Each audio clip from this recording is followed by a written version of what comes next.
Hello and welcome to the Pod of the Damned. I'm your host Ian, and today I'm all alone as I go through this minisode with you. On the show this week, I'll be discussing the recently released to theatres Abigail. Now, before we do that and before we get into anything, just want to shout out the social medias really quickly. As always, if you like the Pod of the Damned, if you like horror movies, if you like horror reviews, if you like what we do here and you want to follow and support us across our social media platforms, then you can do so. We're on X at Damn Podcast. We're on Facebook. We're on Instagram at Pod of the Damned. We're also on TikTok, which is Podcast of the Damned.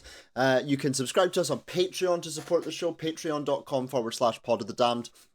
As always, during every single episode, we throw out a number of questions to you guys, our listeners. One of the biggest parts of this show is our audience interaction. We want to get as many thoughts and opinions and stories from you guys, our listeners, as humanly possible. So everything that we ask for the show is up for debate, up for interpretation. I know sometimes we throw out certain things saying, though, that's our question of the week and stuff like that. But literally every single thing that we discuss on this show is up for you guys to talk to us about. You can email us anything you want at podofthedamned@gmail.com. So that's Facebook, Instagram, TikTok, X, Patreon. You were also on YouTube as well. Look for Podcast of the Damned on there as well. Honestly, we are on every single social media platform that you can humanly think of.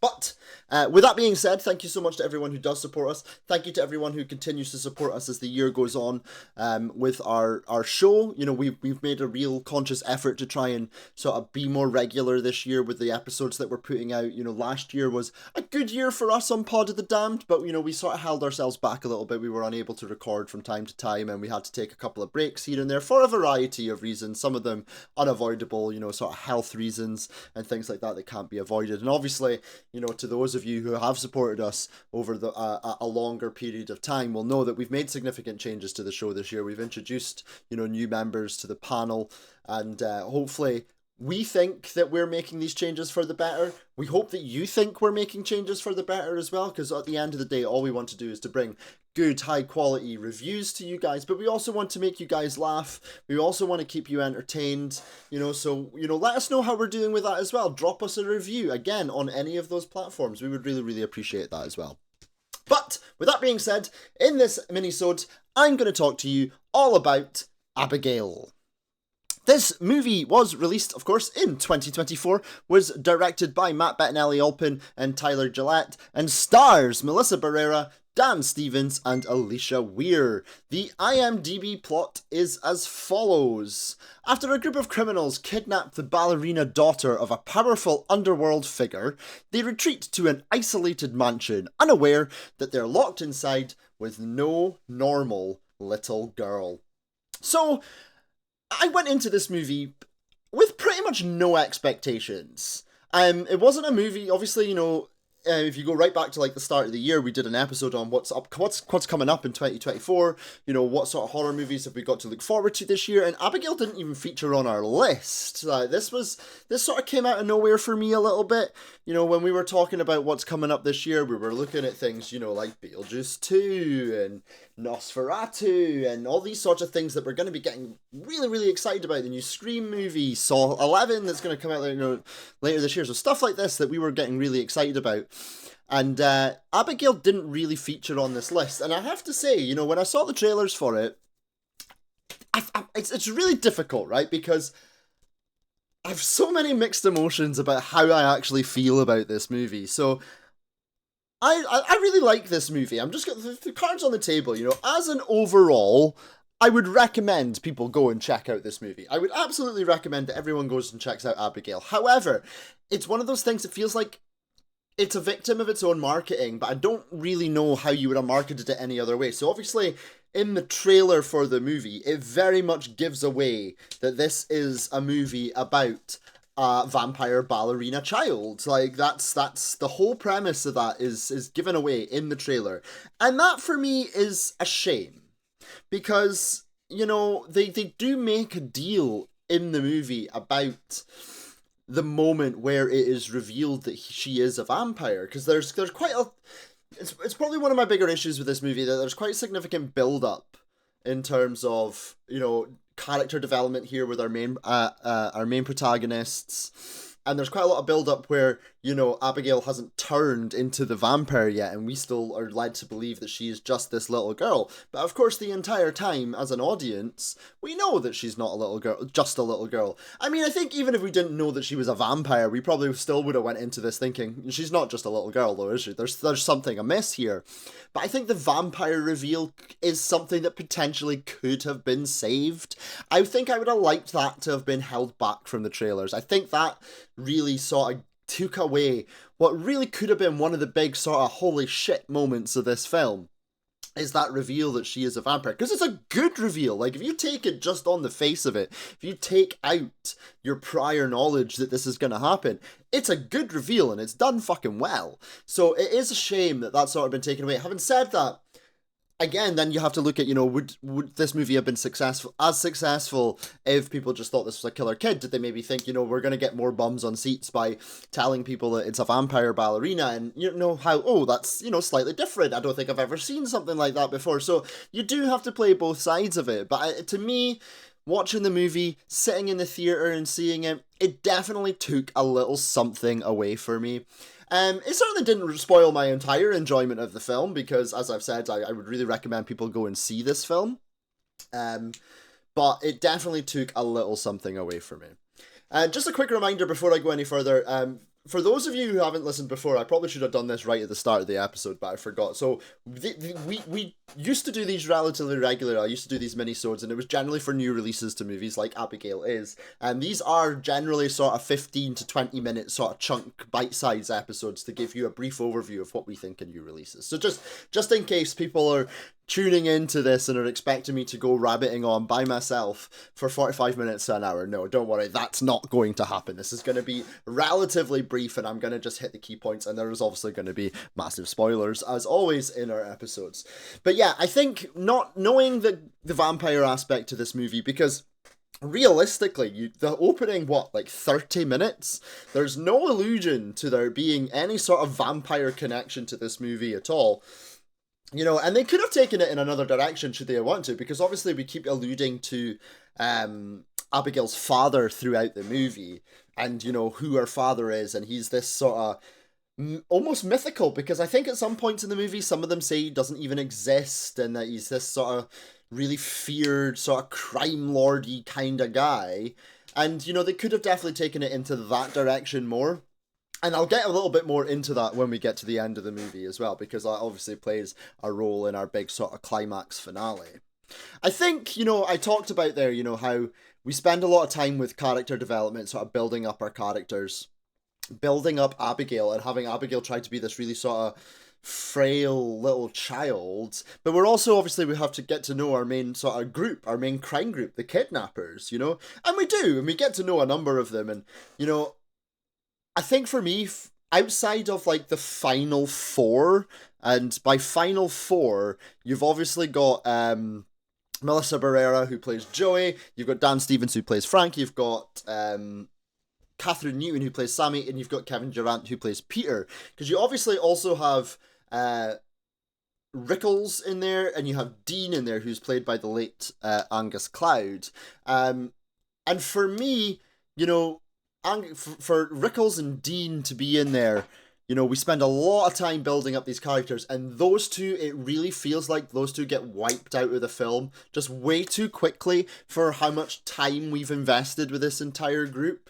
And then we get to spend like a little bit more time with Sammy and Peter, and for me, when it comes time for them to, you know, make their way out of the movie, it has a lot more meaning to me. It has a lot more feeling and a lot more emotion behind it.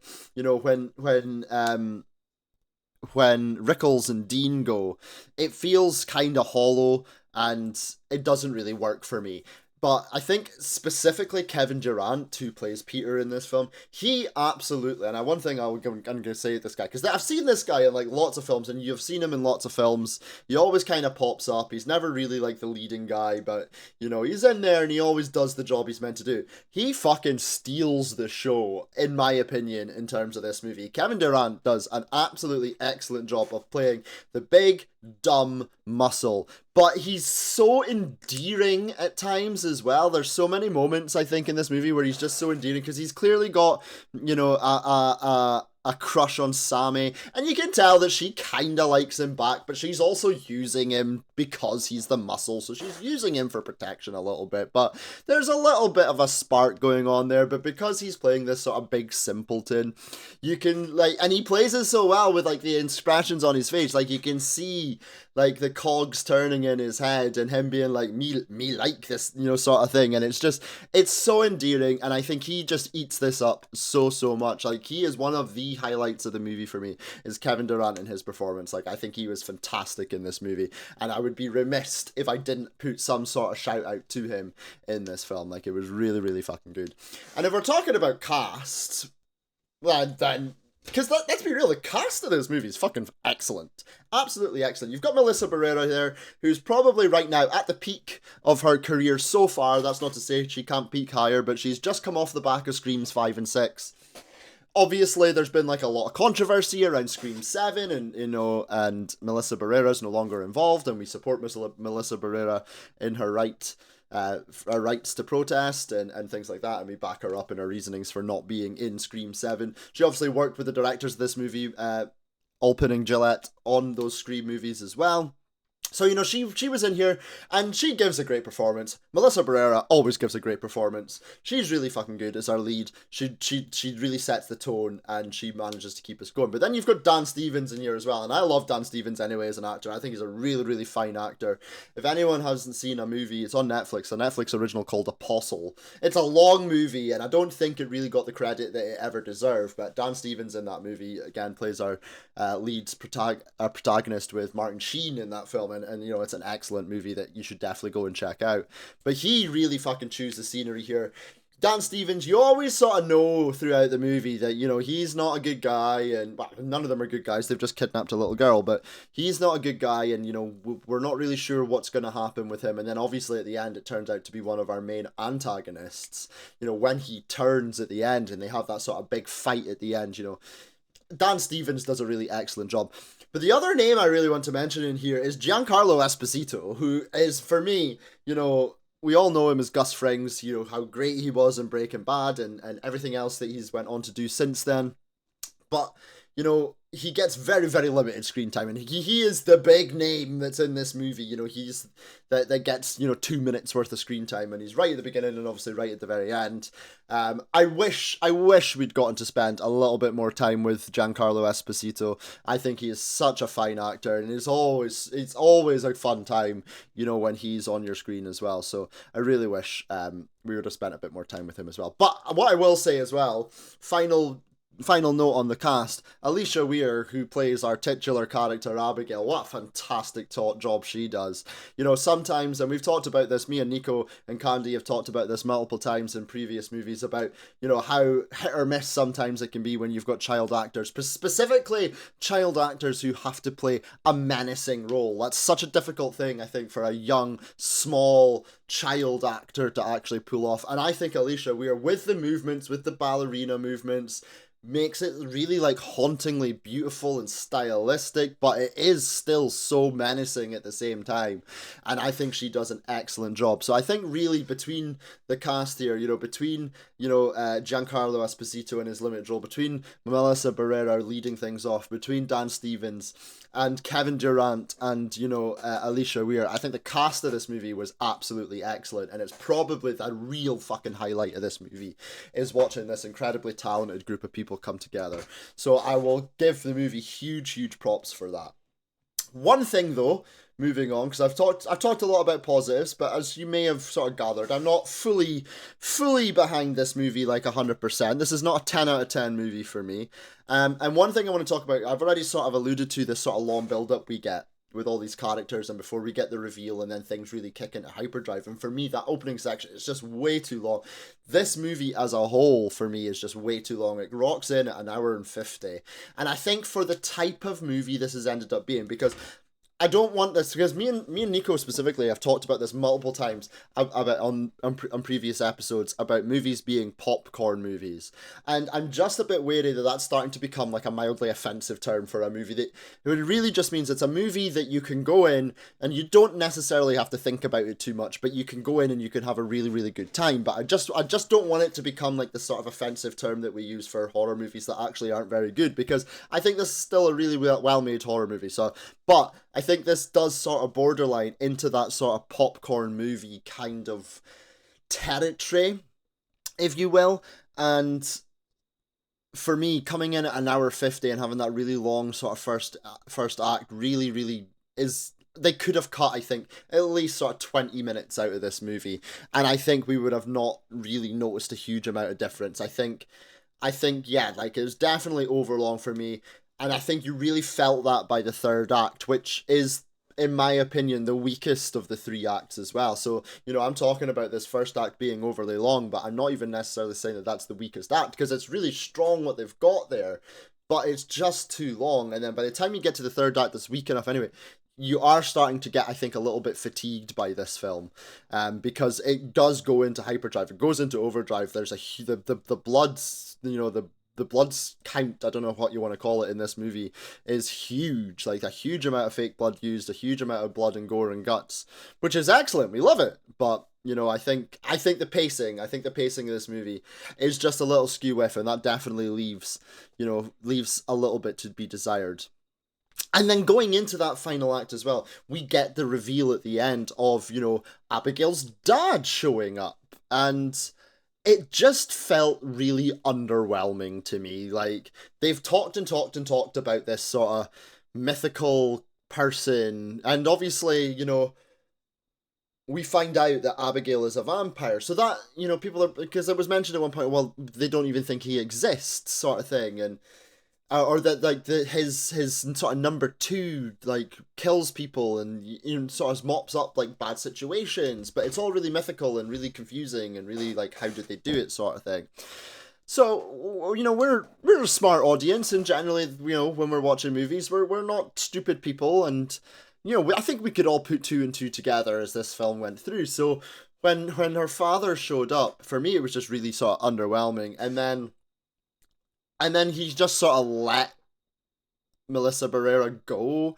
And yeah, like, I think for me, it was just a bit of an anticlimax. And I think we'd had such a, like, balls to the fucking wall hour of movie. I think I'd rather have that little lull 20 minutes prior.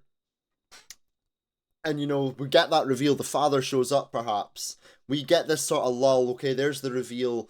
A moment to breathe. And then maybe then go on and have the big final sort of boss fight with Dan Stevens and things like that. Like, it just felt to me like it was all a little out of place, and it really made you like out of fucking breath for all this blood and guts and action, which was all great. It was so fucking great, and I love the way that the vampires just pop in the sunlight. Like, that's incredible. The visuals in this were fantastic. Like, I really, really give it that.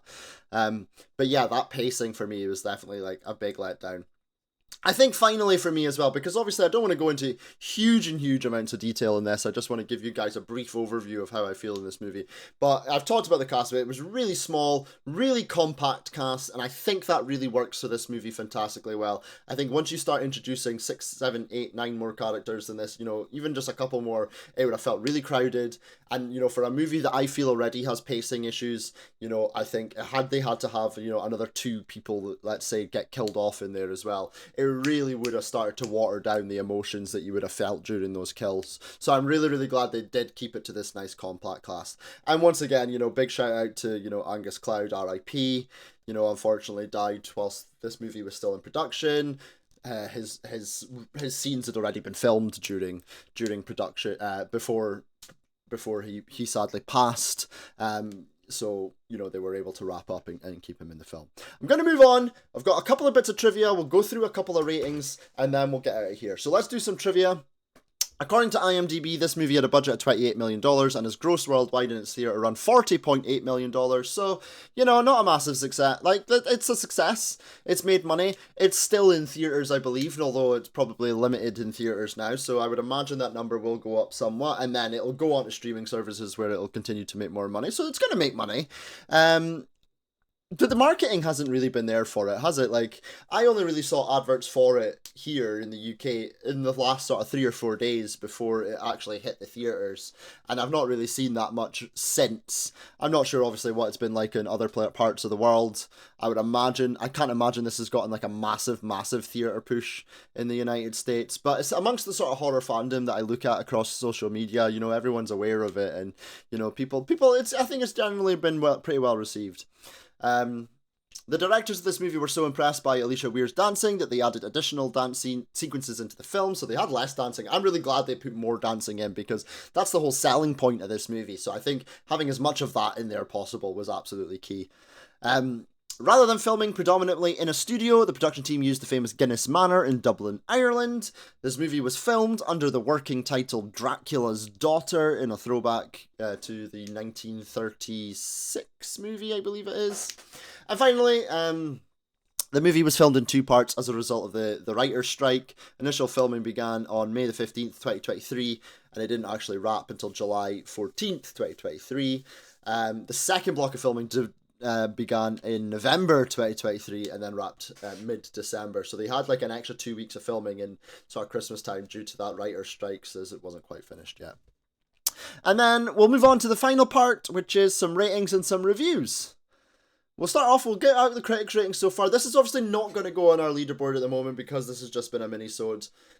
But we have thrown it out, and we've got a couple of listener reviews to let you guys talk about. IMDb currently have this at a 6.7, Metacritic have it at a 6.2. It's 83% fresh with the Rotten Tomatoes critics, who say, carrying off well-worn vampire tropes with a balletic flourish, Abigail dances around the familiarities of its premise, with a game cast and slick style.